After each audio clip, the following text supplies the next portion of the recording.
Hi, my name is Angela O'Neill, and welcome to Stories in Progress.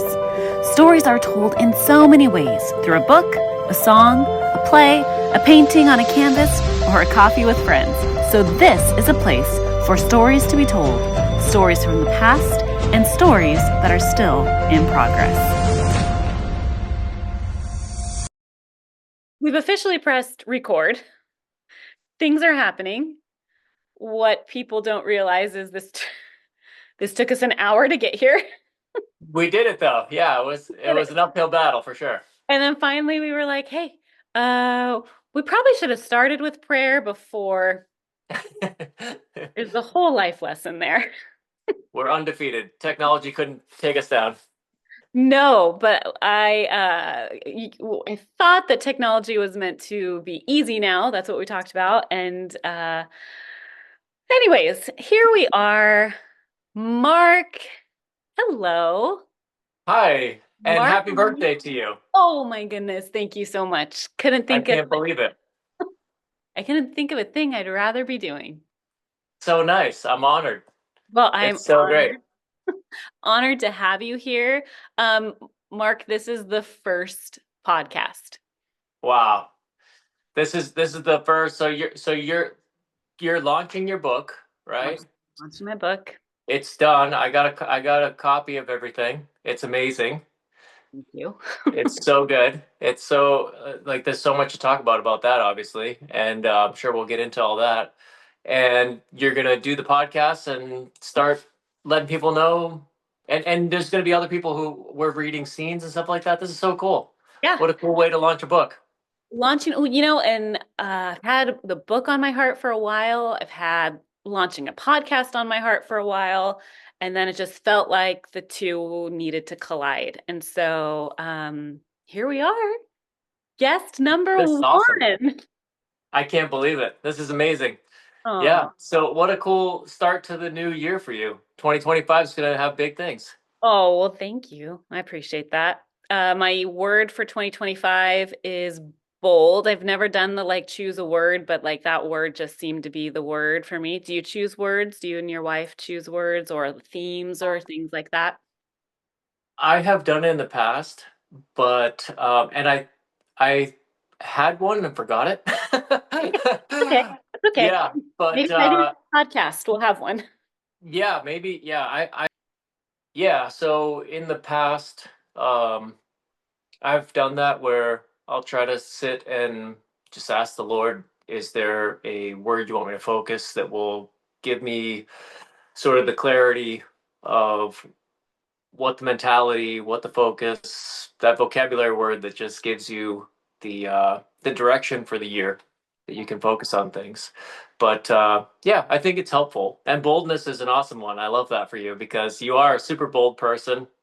And I saw you when we did our plays for JHM together, get out in front of a couple thousand kids and sing and be bold and be yourself and everything. And yeah, you're a very bold person. So that's awesome.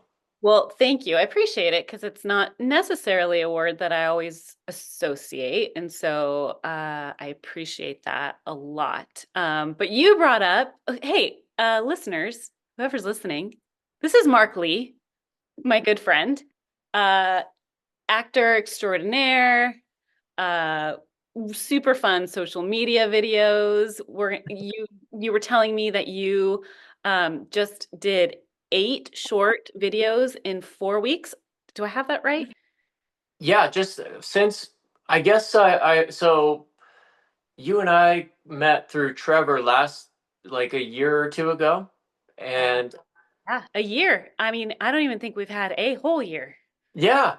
And so I, you know, in one of those quiet times with the Lord, I was really feeling a strong urge to figure out, God, I've got all these desires to do so many different things. I want to know what you made me for. I want clarity. If it's, hey, I'm supposed to just focus on a a job that's working with my hands, doesn't involve the creative industries, that's fine. Whatever God decides, I know it'll work out the best. Yeah. So I'm not going to stress on what I really want, right?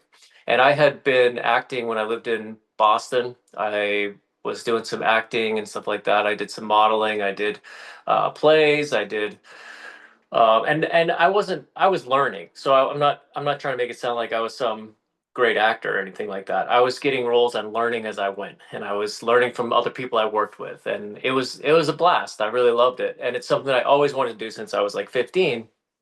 Just filmmaking in any capacity, acting, comedy, all the stuff that I love. And so I moved out to LA because of that. Mhm. And I kind of put it down for a little while because I was creative adjacent. I was working in the office side and production, and mostly what that looked like was actually just the lowest level of being like a PA. Because when you get on something, you're the new guy. Sure. Everybody else, you know, wants to have the job in the office where they're sitting at the computer. And I worked with my hands all my life. I'm more of a physical guy. And so it's like very physical to be a PA. So I would end up sort of not like the lead PA, but I'd kind of like lead the crew. Hey, we got to lay all this plywood down and we got to lay all just all the physical stuff. So it was very unglorious, very unglamorous. Yeah. And I wasn't anywhere near the creative side, but it was cool to be on set and see what how it works and to you know, all those names that scroll at the end of a movie. It seems like there's 1,000 names. Ah, You really get a good handle on why that is when you work on set from inception to completion. And then in post, there's another crew of people. So you really start to appreciate um, more than just the people who have those that are the face and the people who get honored and the people who are in the front. Those are the right. people who get all the credit, right? Yeah. But all the credits are full of people who just really worked and sacrificed and spent many, many hours to make that come together. And that to me, that's one of the most amazing things about film is the collaborative effort where it takes so many people coming together for one common purpose. From I would look around set and there'd be people from all different beliefs, backgrounds, races, religions, cultures, everything, Mhm. and we're all working together for one purpose. And there's not a lot of professions where you can see that actually happening and transpiring right before you. So that's a really cool part of filmmaking. And there's something really special about the journey that goes on your journey where you get to be a part of the different avenues of storytelling. So this whole podcast is about storytelling, our stories being in progress, our you know, telling stories in different ways, whether that's creatively or you know how each person is called. But when you get to experience how other people on a set tell a story, there's I would imagine there's like a greater appreciation now for the whole process, not just what the actor does. Yeah, absolutely. And I think when I was reading your book, you mentioned that your love of storytelling started when your mom would read you bedtime stories. Mhm. Yep. That is so special, you know. Like I think that a lot of us, that's where things come from. When you meet more and more creative people and you really peel back the layers, you Yeah. start to see like there's just something that's been instilled in you since a young age where you love the art of storytelling, you love that feeling. You love what the imagination does. You love the characters. You love the world. You love the language. You love the rhythms. There's a music to having someone read to you. All of it. It's just so beautiful. And I think we're all sort of growing out of that spot. What we fell in love with as kids. You know, one of my earliest movie memories is like I grew up in a really chaotic and dysfunctional home, but the time where things would sort of fall into place and be peaceful was when like my dad would take me to a movie. Uh, Uh, or like, you know, my mom would say, "Oh, you know, I remember distinctively watching Wizard of Oz as a kid and like making popcorn beforehand and just me and my mom and my sister, because my dad had left at that point, just watching Wizard of Oz and just enjoying the moment.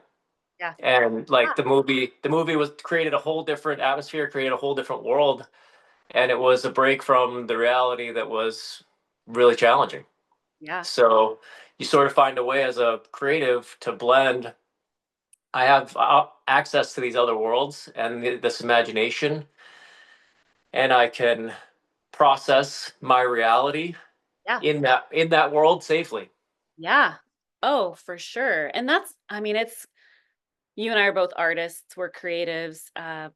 That's, I feel like something so special is when people get a second to go into that different world. And then when it's faith based and you're bringing them into, okay, let me bring you into this story of faith and God, and you get to feel it and you get to maybe relax from your current spot and absorb another story. You Yeah. mentioned kids. You and I really got to know each other last year doing VBS, the great stage of VBS. Some think it's Broadway. I would say that the great stage is the church VBS stage. Yeah, Broadway's got nothing on Church Broadway's VBS. gotten Yeah. um, and we had so much fun. I was going to ask you, so we were at a camp, it was like camp counselor. You played like the kind of villain character, but you Yeah. were really a sweet villain. But I was going to ask you because the special thing in VBS is the storytelling and this telling stories of faith and the Bible to kids. And suddenly we step into their world. And do you have a memory from our experience at VBS that just like stands out to you? I mean, the people you work with is always the one of the best parts of it, Well, right? sure. Yeah, I agree. Yeah. A good Yeah. cast, So there's nothing like it. yeah, the cast was hilarious. Meeting, and it the collaboration brings people who wouldn't be together, right? I mean, we're working with kids who are still in high school and get to experience them and us and Trevor and Laura and all the people who pitched in. Everybody's so helpful and just volunteering their time and effort to make this thing happen because we know that it's a chance to reach the kids with the gospel Right. and just that power of storytelling. The kids would never really, I mean, I don't want to say never, but it's the chance of getting up there and just speaking to kids about a story versus showing them. We're competing against a lot of devices, a lot of entertainment. The world is full of things to engage kids' minds. And I mean, Jesus used stories all the time to reach people's hearts. So I love it. I love it as a medium. Yeah. I I mean, I hear you. It's allowing things to be seen in a tangible way, an applicable way. I remember, so I'm going to tell you, first off, I am that performer and director that loves the rehearsal process and the team. So, and our team was so much fun, like the shenanigans that happen Yeah. behind the scenes. Um, you and I got to play. I mean, I think our age range was we were like college students that we were, I wasn't even right. sure. Yeah. Yeah, I, yeah, yeah. it's the theater. But I remember this story will stand out forever for me, and that was so my character was the doubting character, and I was alone. And this was kind of like that moment we went serious with VBS and went, okay, like we got to dive in. You can't just kind of show it. You have to really do it. And so my character was doubting, and I was alone on stage with my guitar that I didn't see. Obviously, I don't know how to play the guitar. And I asked a question in a monologue, and I said, "Are you really there, God?" And I remember hearing a little kid. You know exactly where I'm going. A little kid with not a disrespectful way, but with so much concern say, "He's there." And I was like, Yeah. "Oh my goodness, how do I keep going? How do you Yeah. how do you how do you He's always there. okay, Yeah. and at the end." It Um, was so beautiful. Yeah, oh, that little expression of faith from a child. I mean, it was like a someone between the age of 5 and 8. yeah, It's this little voice out of the darkness, yeah. encouraging you. Oh, so beautiful. It was, and that'll stick with me forever. Yeah, So, and not our to, production value, just to like, it was awesome. The lightning, the clouds. That was cool. it was pretty fun. Yeah, Yeah, it was pretty fun. Yeah. yeah. Okay, so I not, I took a long road to answer your question though. I love that. Long roads are great. We're here to talk about stories. This is Yeah. the perfect place for a long road. Okay. So you are here also to help. So launching the podcast simultaneously with launching the book, and Unspoken Word is the book. 12 stories of 12 people who encountered Jesus in the Bible. And um, to help me as the writer in this moment, the book, for those of you, since this is all brand new, for those of you who haven't read it, because it's still in a PDF and will be in a book form soon, there's a dramatic interpretation in each chapter to help readers see through the perspective, like kind of put yourself in that person's shoes and try to imagine the moment from their real life situation. Um, and so a few months back, I guess more than a few, but a few months back, I gathered some of my cool friends like you who are performers and said, "Hey, would you just read this out loud so that I can hear it, so that I can then adjust what might need to be adjusted or hear things that didn't make sense, because there is a performance element within it to help readers to really attach to the stories." And so, Mark, you said yes, and that night was such a special night. I will never So forget. fun.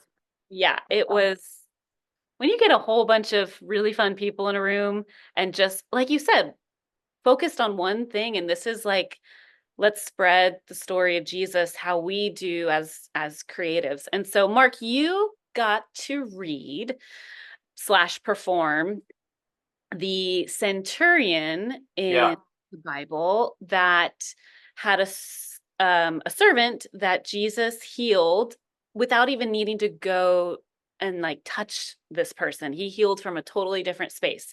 So I wanted to just kind of open the floor. You got to read the whole chapter, and now you've read the edited and like refined chapter. What was your process? And maybe what did you learn or feel, or I don't know. There's so many questions. Yeah. I'm just No, letting you go. it's so good. Like, it is such a great compliment to like actually the gospel account. It just brings it alive so much. Reading the chapter, it takes you so deep. I mean, I can tell that this comes from a place in you where it is that deep like communion with God, that time with God where you're getting everything sort of expanded to you and seeing so many more pieces of the story and going deeper in your faith and relationship with God. And it translates really well. It's not, because sometimes it can be sort of like that somebody be trying to tell you what they've experienced or heard, and it's like it was a personal thing that you had to be there sort of. Sure.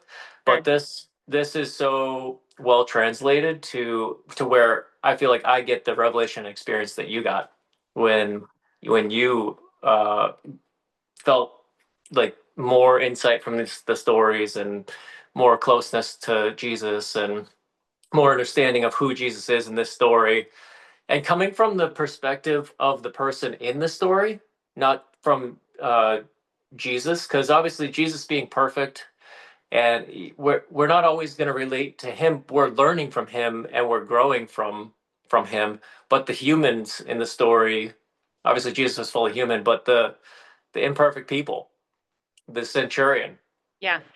and who he was. It was so relatable for me. Um, it's funny because we're doing uh, masculinity as we did this. The sermon was on masculinity at Church. because yeah, toxic masculinity is such a hot topic, and then there's also the thought that there's a toxic war against masculinity, and that masculinity, when it's modeled by someone like Jesus, is the opposite of toxic. It's healing, it's refreshing, it changes the world for the better, Totally. right? And there's definitely an abuse of male power, but then when a man like Jesus comes along and shows what it really looks like to be masculine, that's transformative for everybody. Yeah. Um, and so there's that conflict here with the Roman centurion of feeling like, well, I'm supposed to have all the answers, but when something that you're powerless over comes up and you want to so badly to be able to do something, but you can't, and you're in a position of authority, like that, it translated so beautifully in this. The obviously you have the account, and then you have the context, and then there's this poetic verse that you do of his perspective, his emotions, his feelings, and it's done in a way that it's uh, it's poetic and relatable, and really comes across very powerfully. I love it. I'm so excited for people like groups that are going to do this together as a small group or just personal time studying. I've gotten a lot out of it already. I'm so glad. I'm so glad. Well, I love all of that. I think one of the things that stood out so much when we talk about, because that's us, and that's the thing with the stories in the Bible is there are times we go, I am the one people are looking to for the answer to this, and I should, and we, I don't know, put that pressure that it's all on me. And then how amazing when the humility comes in of going, just have to let it go. And I think and it's whose hands we let that go in, right? And that looks different, and that's not easy. And I can't imagine it was easy for this Roman centurion. Um, so incredible that it was a servant that he was caring for, and not a family. So just like you get this, he was a different kind of guy, for sure. Yeah, Yeah, but so cool. And this was one of the things that stood out in writing this book is in the Bible, the chapter before this account, um, is the story of a leper on the road who was healed. And Jesus's intentionality is what came out so much for me. And in that story, Jesus touched the man before healing him, which was like unheard of mm, because considered unclean. And how I think the for me the word there would be like compassion was what was needed in this moment. And he met that need of compassion and grace there. But then the next story, he goes like, "Hey, I don't even have to be in the same room to heal a person, you know." So but I did that before, but now, like, to this worldly authority, that like now I'm going to show my authority. I don't have to be there. I don't even have to go to the place. I will speak the words and he will be healed. And just side by side, those stories kind of goes, oh my gosh, that just that that's yeah, it's so incredible. powerful. It's Yeah. so powerful. Yeah, that's such a cool contrast, and it's like you just you get so much out of it putting these stories next to each other. Um, yeah, it's and it they both highlight Jesus' authority too. Oh, totally. Yeah, 100. Yeah. yeah. I mean, there's so many layers to Jesus. Obviously, like his compassion over the Roman soldier too is evident. He's never like singularly. It's not like um he mirrors the behavior of the centurion of like, well, I'm an authority too, and I'll do, I Right. will do it, and Right. it's done. It's a sternness, or he's just as compassionate with the leper as he is with the centurion. But you're right; it looks completely different the way that they were healed, and Yeah. it's. But we learn so much about Jesus' authority and power and love and compassion and all of it, and it really, this book definitely makes me feel closer to Jesus Oh, in the love that I have for him, the relationship. And that's something I've been praying for. Mm. And so this is an answer to prayer for sure. If people are praying for a closer relationship to Jesus, to understand the love of Jesus, to understand how lovable Jesus is, I think this book is a huge help in that. Love that. Um, and that's the hope, is that people meet Jesus in a Yeah. powerful way. Okay, so I asked you to pick a portion of the spoken word that you would read slash perform for us, just to give that to let people kind of hear a little bit of what that dramatic interp would be. So I'm going to give it to you to read and go for it. Yeah. Is it okay if I just read it and then you pick what you like? Well, sure. Okay, because it's not that long. Yeah, So great. and it's kind of holistically a whole it's hard to extract just one piece. Yeah, I love that. Yeah, I'll do my best to convey it. So obviously the context is that here's this Roman centurion, and he's an authority figure. He's in power and he's got the ability to lead. I think you made the point that he normally would have been over like 80 people, right? So this is a guy who has a lot of responsibilities and authority, and he's got this sick servant. And I love the context that you were saying Jesus lived in Capernaum for a time, and that's where this centurion was stationed, and he probably saw and was getting firsthand information about what Jesus is doing and who he is. And he didn't grow up in the rabbinic teachings or anything like that. This is a man he's not looking for a Messiah, but he sees who this person is, and it's undeniable what he sees, and he's not overthinking it. And that was one of the things that stood out to me. What you were saying in the reading, it's so good. You got to read the whole chapter to get it, but uh, just that he just had a pure understanding of what he was seeing of Jesus. And sometimes I think in religious context, when we think we know so much and we have a certain expectation, then it can almost get in our way of just like, well, who is Jesus and what does he actually do? Totally. Right. Yeah. So then this is you've given voice to this soldier beyond what we would. It's very reasonable and plausible that these are feelings and thoughts that he would have, basically, in a poetic way. Mm. The scene: strength, bravery, dignity, the pillar of authority. Perhaps some even fear me. These are some words you use to define me. But you'd imagine, there's no fear in me. Just look at him. No one can touch a Roman centurion. And in some ways, you'd be right. I'm trained to win the fight. My voice commands go left or right. People look to me both day and night. I decide what is right. And I would bet that all you see in me is strength, no humility. You may even agree that humility is weak. At least that's what you may think. To be honest, until now, I would have agreed. But today, all that changed for me. Perhaps now I see strength in humility. Let me ask you a question. Maybe then you'll see through the lens of my resolution. Have you ever cared for someone but did not know what to do? And usually you are the strong one and people come to you. But this issue, it's beyond you. There's nothing you can do. So you watch them suffer. No cure discovered, and me, the one considered stronger than most others, I can't do anything. Just wait, like any other. But in my role, there was this one. This man was often in Capernaum, which is my post as a Roman centurion. So much surrounded him any time he would come. Some believed he held truth. Still others questioned everything he would do.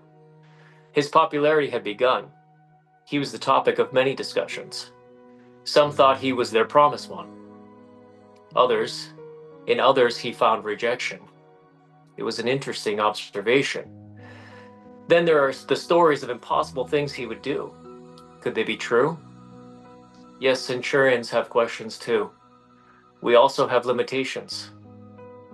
I can't heal a man. But for some reason, after what I've seen and heard, I think he can. So I decide to approach and see. Something in me believed.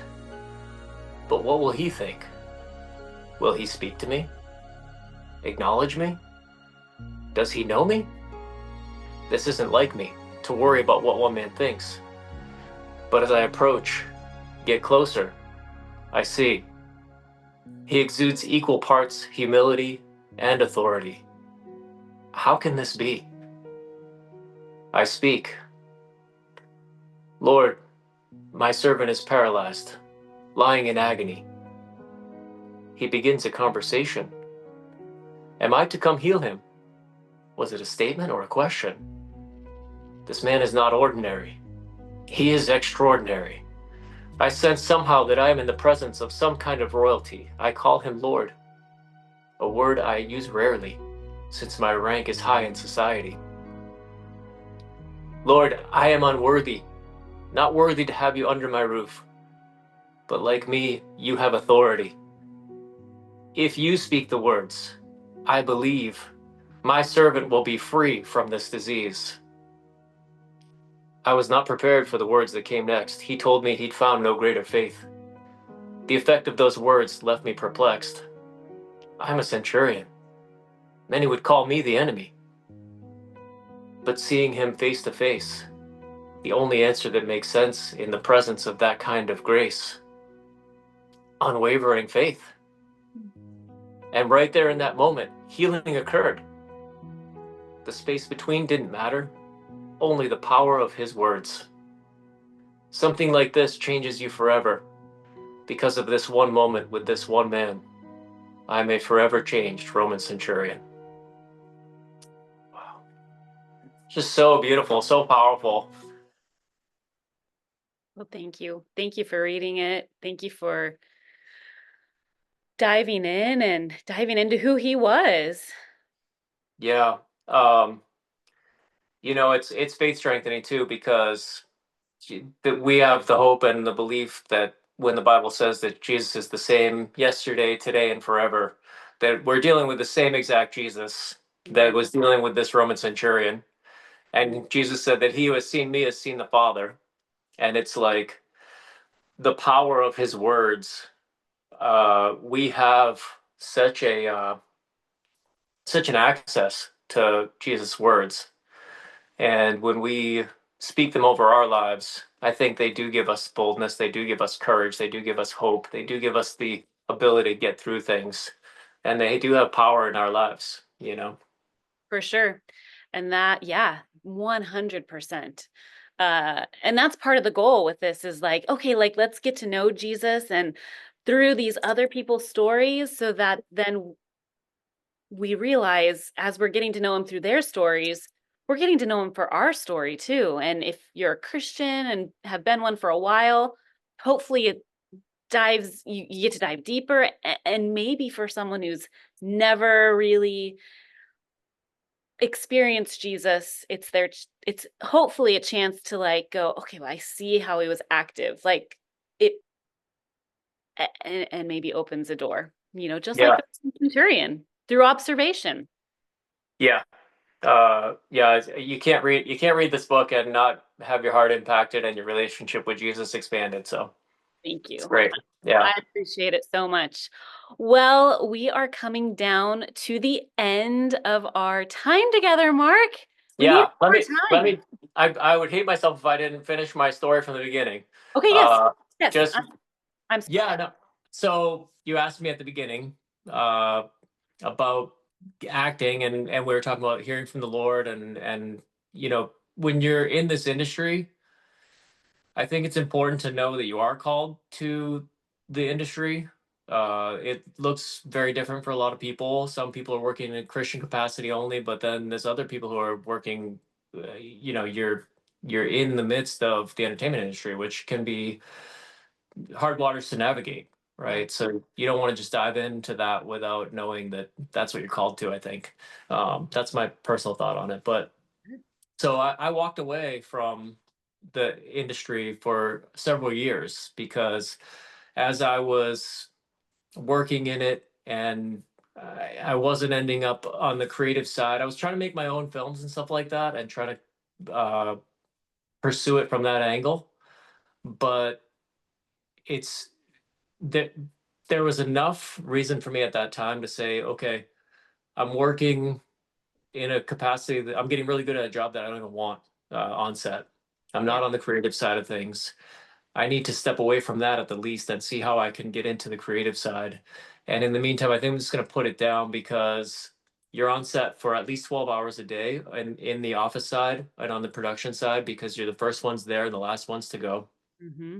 It's usually at least 12 hours. Um, you're, you know, commuting to LA is a whole nother thing on top of the 12 hours. So if you're at least 14 hours a day of working, yeah, at something that you're just like, I keep on ending up in a role that I don't feel like this is where I'm meant to be necessarily, right? It was my health, my relationship with my wife, my relationship with God, and my career ambitions. None of that stuff was thriving Mm. because all of my time was just dedicated to making someone else's vision happen, which is part of being a team player on set. But after doing that long enough, you say, I need to reassess here. Yeah. So I just sort of walked away from it and stopped taking gigs. And the people would call, and I would say, I'm not working on set anymore. And eventually, they stopped calling, and it was, I thought it was over. Basically, I was like, well, I tried. You know, I came to California. I love filmmaking. I love the whole thing. But I just, I guess that's it, Yeah. right? And then a couple years later, it was right before I met you. Uh, I was contemplating and listening to material and getting into the word about what you're made for. What is your purpose on earth? Why are you created individually and uniquely? You know, Yeah. in Viktor Frankl's book, he talks a lot about, you know, what is the meaning of life and everything like that. And for every individual, it's different. Just like for every part of creation, that we have a different purpose. A tree has a different purpose than a bird, and so on and so forth, right? And so you have to sort of discover your purpose. And obviously, ultimately, it's to have a relationship with God, to become more loving, and to be more like our Creator, and to make the world a better place. But specifically, what are your talents? And so, long story short, I was really pressing in on this, and I felt God calling me to acting. Yeah.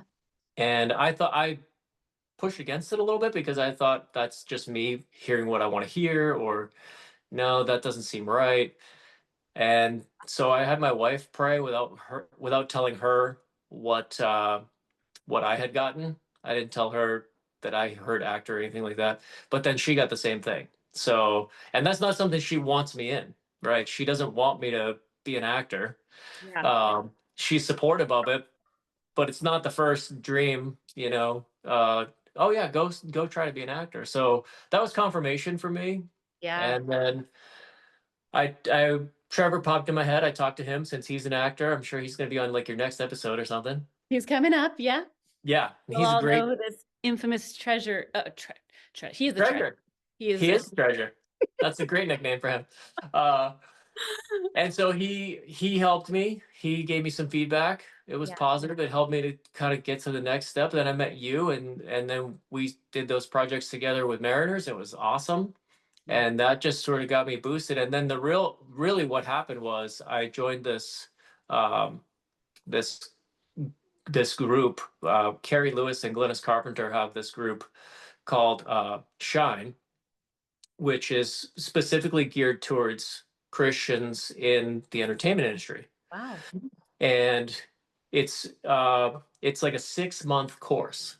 So it gets all of your you these there's these hurdles that you have to go through to pull everything together so that you're marketable, right? Yeah. That you probably could not do this on your own, or if you did, it's basically a lifetime of experience that they've got pulled together So because yeah, her mom was a model and had an agency, and then Carrie started when she was young. Carrie's in her 60s, I think now.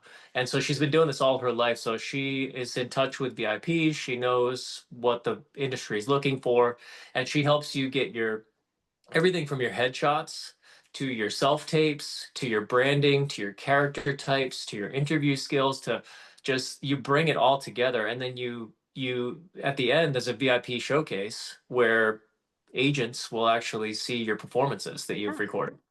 great. And so I ended up landing an agent because of that. Amazing. Yeah, and I've gotten cast in a bunch of stuff, and here we are. So I'm And excited for 2025. can you tell us something that maybe if someone's listening right now, that they would be able to find you and see you in the upcoming year? Yeah, so I'll be linking stuff through my Instagram. um, I got connected to this. I was submitting, and I got connected to this director and producer who they had a channel on YouTube that was really successful. They had like features that had 7 million views and stuff like that, and it was all horror films. And I was like, yeah, all right, let's see what's up. I mean, as long as Amazing. I'm not conjuring things up, from Sure. a, but they're taking their career in a whole nother direction, and they're both Christians and they're doing Christian films.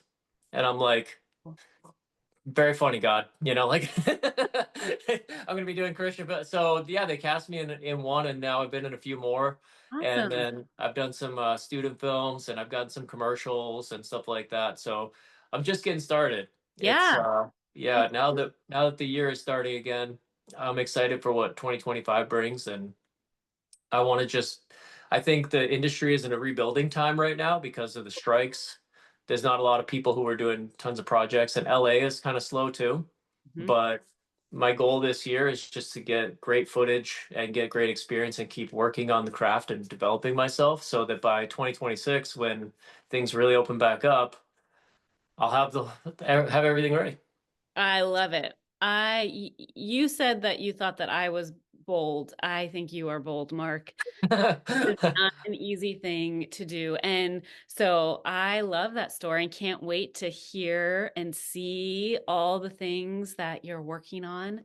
That's awesome. Thank you. And thank you for helping me have the boldness to get started Oh, back into it and taking a chance on this guy that just showed up as a recommendation from Trevor. I love it. Hey, I love those moments. I love those orchestrated moments. Okay, before we end, I'm going to ask you a funny, fun question. Okay. Okay. So, as an actor, is there a this is your time to do what you want, dream role and dream cast. And if you have like the show, sometimes, I guess if you know the dream role, you know the show. Dream role and dream cast. Go. Think wherever you want Uh, to um, there's a lot of right answers to this, go. I know. honestly. It's I like mean, which genre do you want me to pick?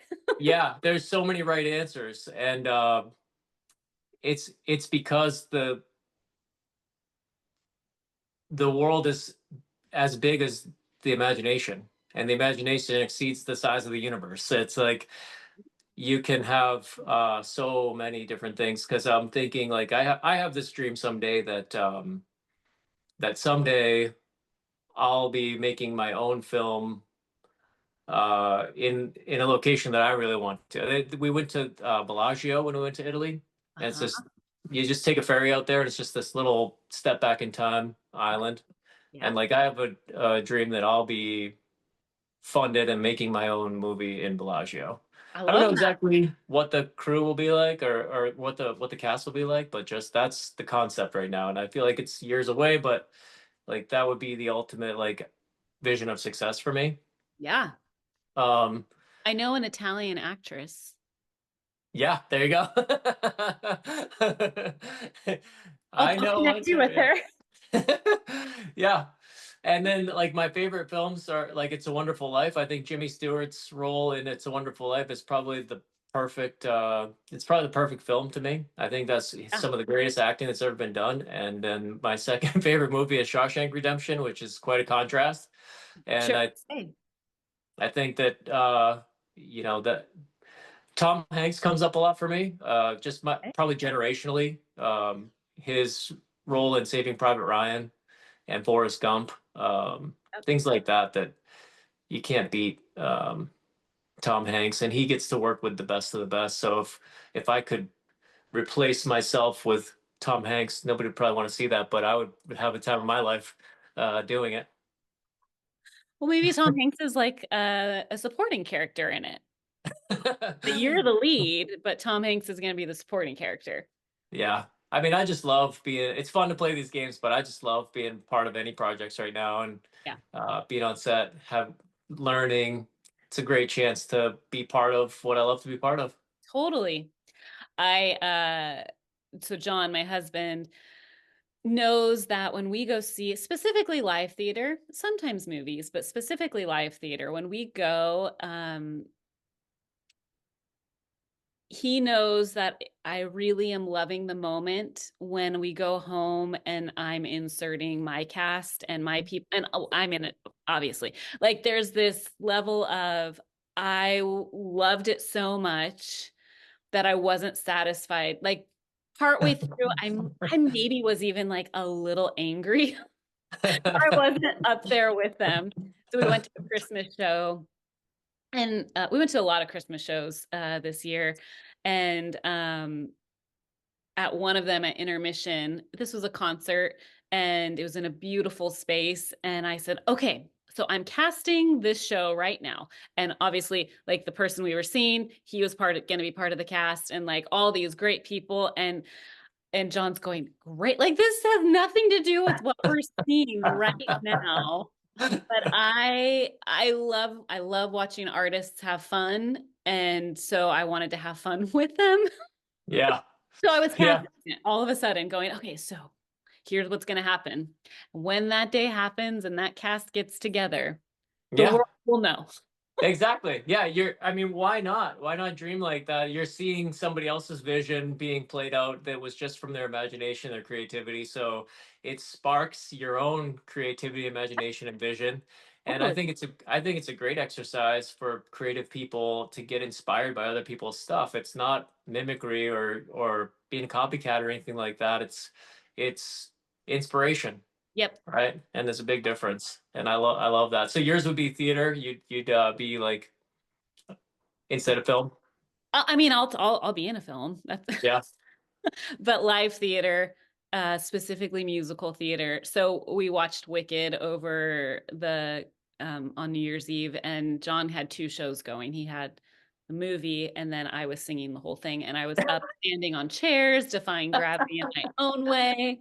Yeah, it would be live theater. Uh, so, That's awesome. yep, Storytelling can be beautiful and powerful for sure. it can be. Thank you for being such a great storyteller. Oh, thank you for embracing the stories and telling us a little bit about your story. This has been so much fun. This has been a blast. I'm so glad we got to do this. You too. Thank you, Angela, and happy birthday. Thank you. All So right. honored. I wish you the best with the book and the podcast and everything. Looking forward to it. Thank you. I appreciate All right. it. Take care.